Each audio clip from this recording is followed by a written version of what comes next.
Welcome back. It's Be Inspired. It's been a minute since I've done an interview, and I'm fired up to have Mr. Vili Toilolo here, an entrepreneur extraordinaire. Welcome, my friend. Thank you. Good to be here, my friend. Yes. We're ready to inspire some people, have a great conversation, and I am excited. I asked you to be on. We're friends. We've been working together for a few years now. Oh my gosh. Since the pandemic started. But Vili, I admire him because he's a serial entrepreneur. He's done many businesses. He's a husband, he's a father, he's a sports dad. I mean, you guys might have seen if you follow him. Please follow him on Instagram, Facebook. He's always all over the country supporting his kids in sports. He does amazing things.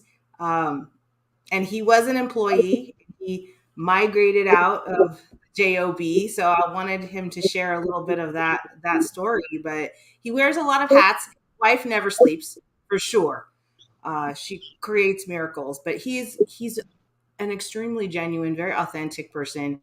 He's fun. He has an incredible sense of humor. He's the one. He's very similar to my husband, always reminding me to keep it light and to have a good time instead of being so serious. So, welcome. I'm excited to have you here, my friend.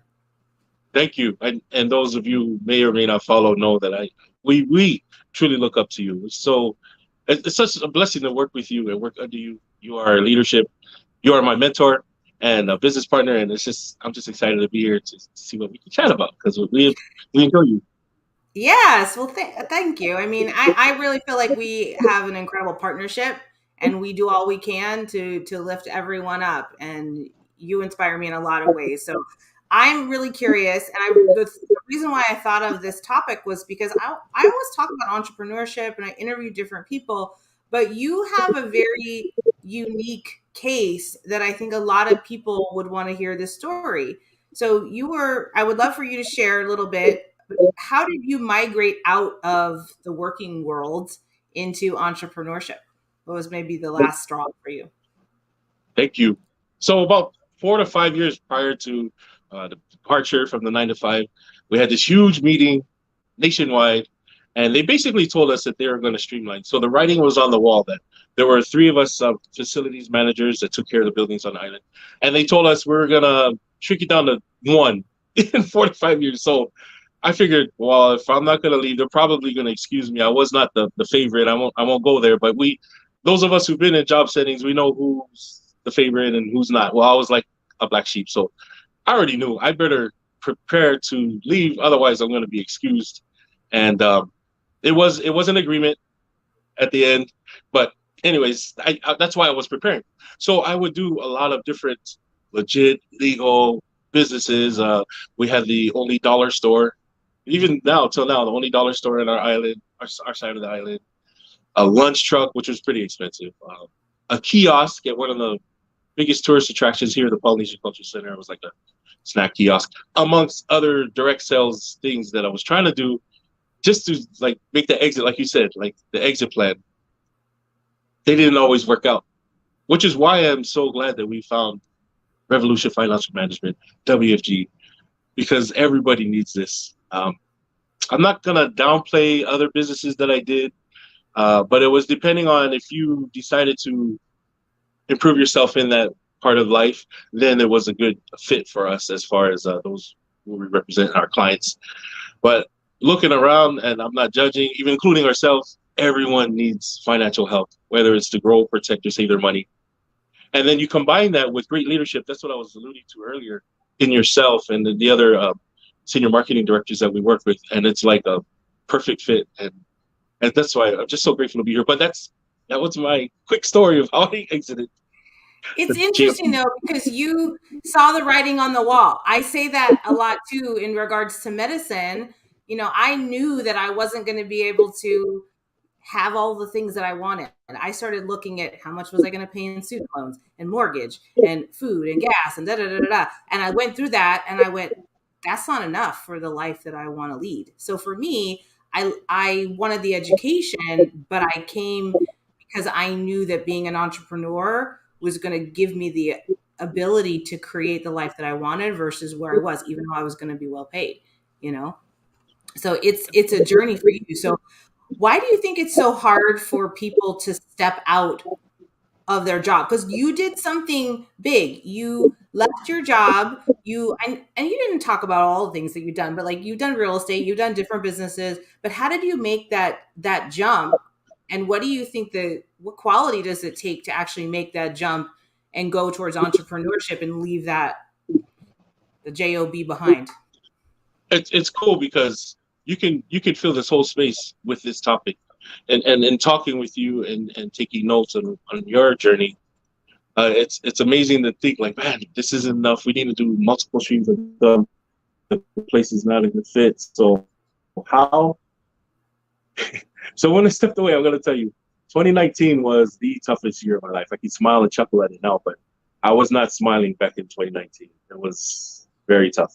My plans weren't working, and although I had like 4 to 5 years, okay, I'm gonna leave. They weren't working as I thought. Business wasn't. Maybe I didn't do enough research. There, like we talk about uh, 5 hurdles or obstacles. I didn't have someone to lean on as far as a mentorship. Maybe my business, it wasn't the right fit, or businesses, and so it was tough. When 2020 came around, everyone else was like what I was doing in 2019, which was stuck at home, really no work, no business going on. I'm like, welcome to my world. It was like um, I was used to it, I should say. So You're like, now you see how I've been living. yeah, exactly. So the how just happened, but I can't stress enough that it was such a blessing that a good friend of mine, Sean Hall, said, "Hey, I found this," and his story is pretty cool how he found it, or it found him, either way. And he introduced me to it, and then I was welcomed to the team from you and the rest. And I was like, "This is what I needed," because I'm not going to go into too much detail, but the workplace was, I mean, I had 3 bosses, and 1, 2, 3. The first one who hired me was the best. He ended up retiring. But the 2 after him, very bad things happened. I was getting accused of something. I wasn't the only one. I could feel the push, the one that I mentioned before. Like, Mm-hmm. they're either going to push you out or you're going to leave on your own accord. And so it was a very good fit. And my wife, who's actually in the room here, we resonated with people like you because you mentioned genuine. Gillian is the epitome of being genuine because she's so real. And this is my whole point. Sorry, this is a long answer. Is that we found out that we can actually benefit by helping others. I'm gonna mess up the quote. Zig Ziglar said, "If you want any goals or if you want to hit any achievement, you gotta help others achieve their goals." And that's what I found here. So I'm so happy to be here. I know I said that Wow. before, but Well, that's awesome. Thank you. And what is it? Like help enough people. You want to help yourself, help enough people reach their goals. I think like that. Hit your goals, that's it. help enough people hit their goals. But you know, you got a secret weapon behind you because you know you're on. So I guess I don't know. Is Laia considered North Shore? It is, Yeah, right? yes. Okay. So you're on the North Shore of Oahu, right? Beautiful. I have to say though, during the pandemic, it must have been kind of nice to not have so many people on the island. You know what I mean? Like, go to the beach and you could enjoy it and it's peaceful and Not I'm Pat. Yeah, come on, be honest. I Um, agree. but you and Penny have this whatever it takes kind of mentality. Do you know what I mean? As long as it's legal and ethical, right? All of that. But what's your secret weapon, really? I'm so glad you brought her up because it is Penny. I I liken it to other sales positions or other jobs that I've seen. Like I don't work for Granger. I don't get any benefit from this. But I saw Granger has an inside person, like behind the scenes in the office, and then the Yeah. outside person. And other businesses do this. Well, that's why it works with us because Penny is the behind the scenes. She doesn't need any credit. I'm more of the person in the camera. People think it's all because of me, but that's the secret weapon. And you know because you okay. So those of you who may not know our story, Penny went and took the test for this business because of Gillian. Yes, to support our family. She saw that she believed in what I was doing and in this business, but because she connected with Gillian, And it's like there's not too many people that can connect with Penny that way. That we flew out our island to make it happen. So put the resources in, flew out off island, make it happen. She passed it. I'm not surprised in that, but she's smart that way. And it was because of the leadership that we have here. I keep bringing it back to the leadership and the team and this business, because those three, there's a lot of good benefits, but those three are what are going to keep us here. This is where we plant the flag. So that's my secret weapon, and I'm glad to be here. Okay. She's amazing. I mean, she amazes me what she's able to create and what she's able to do. I mean, look, she's, first of all, she's absolutely drop dead gorgeous. Okay, you guys have 9 children. I I have 2 children and I have a hard time keeping track of them. So at 9, I'm amazed. We have a hard Plus, time keeping track. she does so much in the community. You both do so much in the community, but I like I said, she doesn't sleep because she's able to create things out of thin air, and I'm absolutely blown away. I couldn't do what I do without my husband supporting me and putting up with my crazy, but Penny's phenomenal, and she's Thank you. just incredible. And I just want to point out, now that the secret's out, it's because I see this in our leadership, but she doesn't do it for glory or, hey, I helped you out, community. Can you guys help our business out? It's Right. without asking anything in return, and we know that. That's something that we all know. If you do something without asking, you're gonna get blessed, whether it be from who you call God or from other people. So that's the secret. She just does it for contribution. She doesn't do Yep. it for significance. She doesn't, this the human needs, right? She doesn't even she does I don't even think she does it for love and connection. I just think she straight out just wants to contribute and make an impact for people. And it's the purest form and selfless form of love that she can deliver. She's phenomenal. Thanks, kid. I'm going to reveal a little bit of human side of me. When I see that, sometimes, and she'll know where I'm going with this. Sometimes I'm like, hey, what about us? But the blessings that she gives other people as far as contributing, we get it back tenfold. But just the natural human mind, like, hey, more inward. Her is more outward. So I'm still, Yeah. even at this age, I'm still learning. The station everybody loves, WIIFM. What's in it for me? I get it. I get I need it. to remind her often. You help others, you always be helped. Like, okay, okay. That's true. That's true. You help enough people get what they want, and you can get what you want. And that's the saying. So I have a question because you guys have this variety, if you will, like within like your social media posts. Like you have social media following, and you've been doing it for a long time, consistently, right? Sometimes more, sometimes less, but you show a lot of fun and a lot of family and a lot of business and tips. And how did you come to develop that following, and how do you put together what you want to put out for people to see? Thank you. I can't take credit as a person, and everybody can look it up. Years ago, when I was doing other direct sales, and his name is Ray Higdon, and his whole pattern is just put the content out, help impact someone's life for good, and eventually things will work out. So if you just keep doing it, and that's why I just I used to do more lives before, but I really like how the apps nowadays, namely TikTok, you get to edit, put the captions. Because I know years ago, people were like, I can't even understand what he's saying. I wish there were captions. And now Right. I use those benefits and graphics, picture, stuff, because I have such a short, was it short term attention? Short attention span.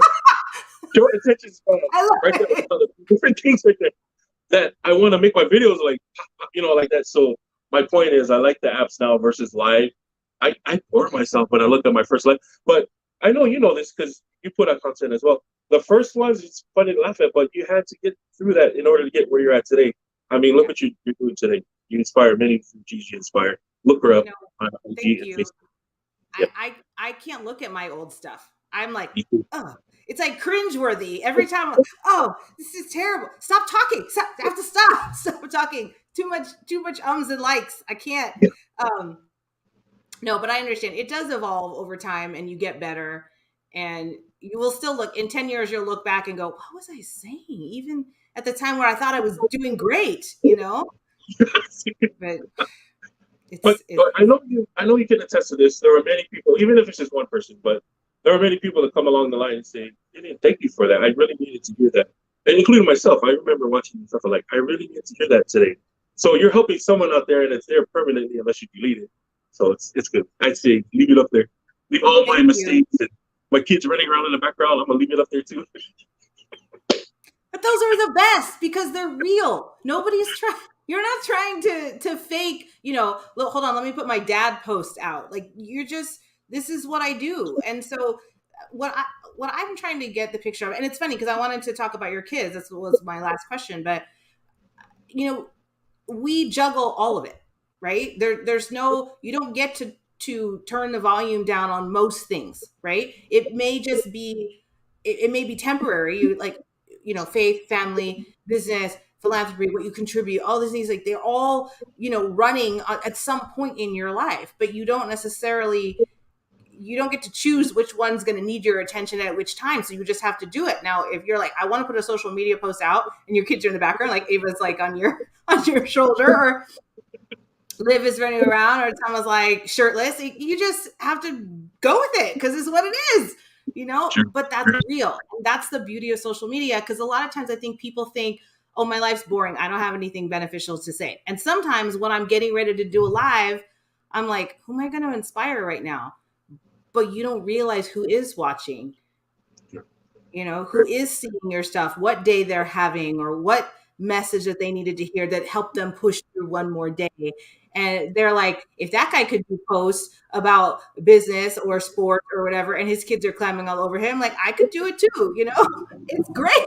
I love it because it's real. So this is what my last question was, is how do you talk to your kids about the future and about creating success in their lives? I I would actually like your input. Why? Because I've been obviously following you, and I see how you, whether it's a post or even us chatting as a group or one on one, I see how you interact with your children, and I could actually improve on that. Why? Because it's more like, okay, everybody be quiet. Let me do this meeting. Only recently, so as you said, a few years. Only recently have they been picking up on, oh, because I don't communicate well on that. So I can improve on that. How do you do it? I know I just turned it back on you, but I Oh, do some good question.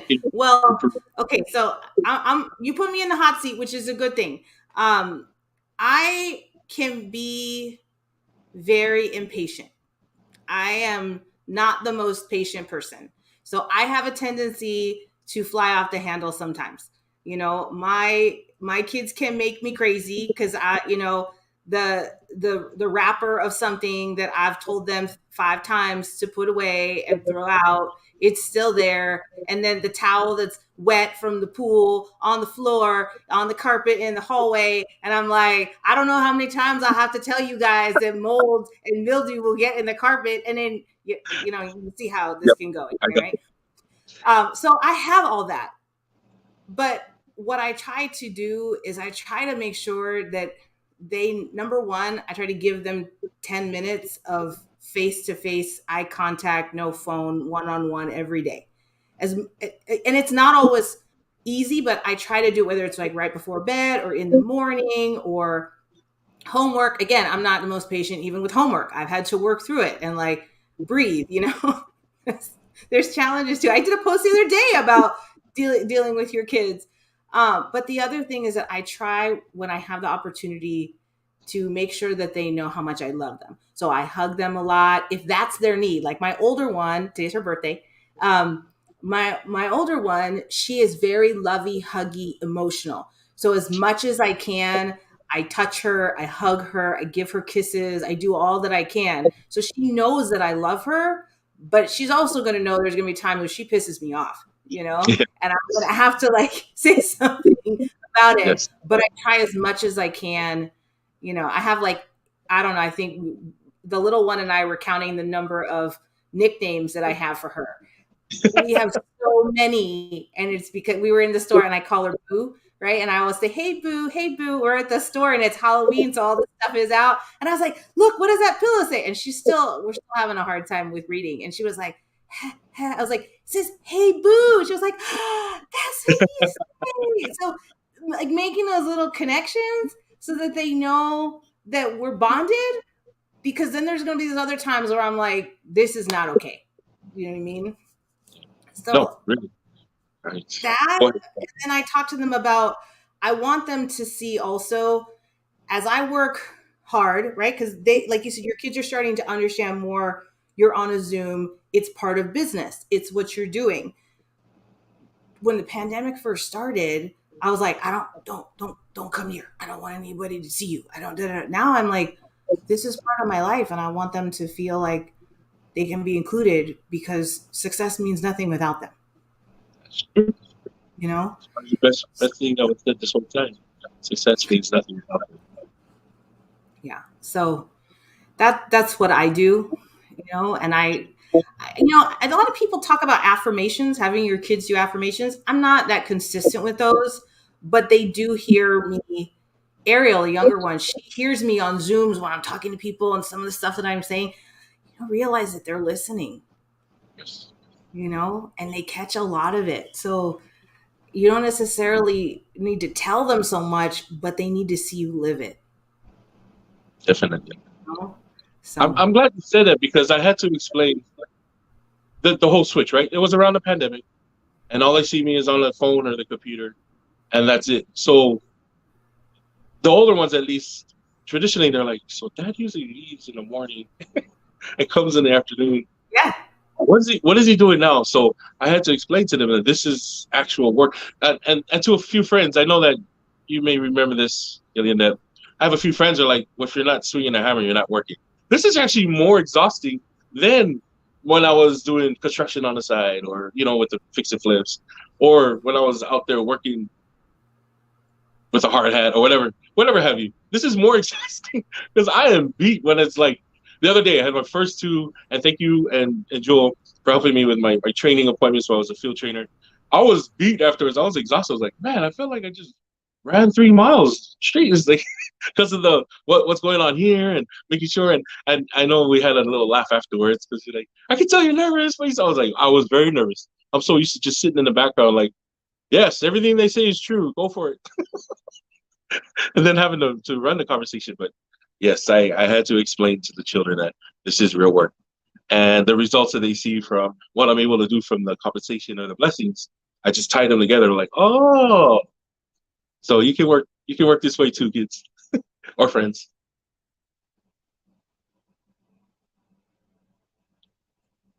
My background changed. Let me see. Hold on. I think I'm still on, but oh, maybe her reception. What we'll do is, well, because she's not on, we'll end it here. Thank you everybody for joining. And I appreciate Gillian for this opportunity. Either the reception cut out or her computer died, or so I don't know what it is, but I'm here all alone on this, and this is her show. So thank you all. Hope you benefited somehow. Hope we're able to add value to your lives in some way. And once again, look up at GG Inspire on all of the social media platforms. Everyone, stay blessed. God bless, and aloha.